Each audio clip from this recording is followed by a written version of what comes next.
This video is going to go over the necessary steps to set up and use the replay buffer with OBS Studio. The main three steps are the output settings, the hotkeys, which is optional, and how to use it with the example. So let's get to it. First, we're going to go to settings. Then we're going to go to output. And we're going to go to recording tab. Now in the recording tab, we're going to use the standard options.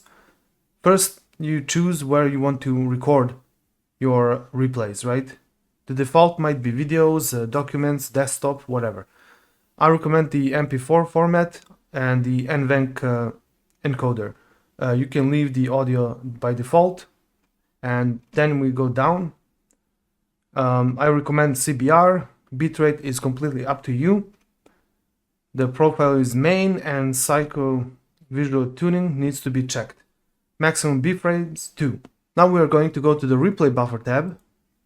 Make sure that this is checked and enabled, and then you can choose here in seconds what you want the replay duration to be. So I estimated for 5 minutes, that's 300 seconds. You can go for a minute, 20 seconds, whatever you need, 10 minutes, and just add it in seconds. Make sure there is a space in between here.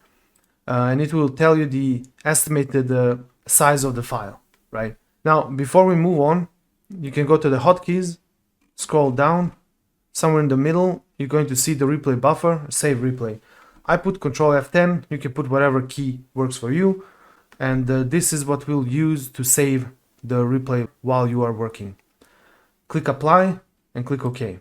The way you are going to use the replay buffer is, first go here and click start replay buffer. Now, once you have this running, you can use this button to save your replay, or you can use the hotkey that we assigned earlier.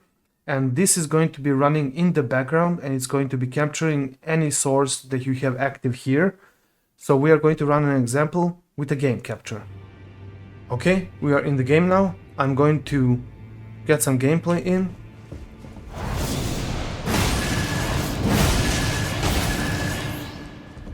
And now we're going to use the hotkey that I assigned earlier, Ctrl F10, to record it. Whenever you save a replay buffer, a message will pop up down here, notifying you, and it is going to be saved into the designated folder that you chose.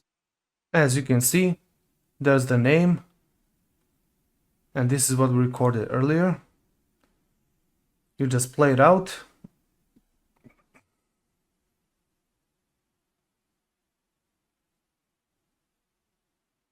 And there you go. That's about it.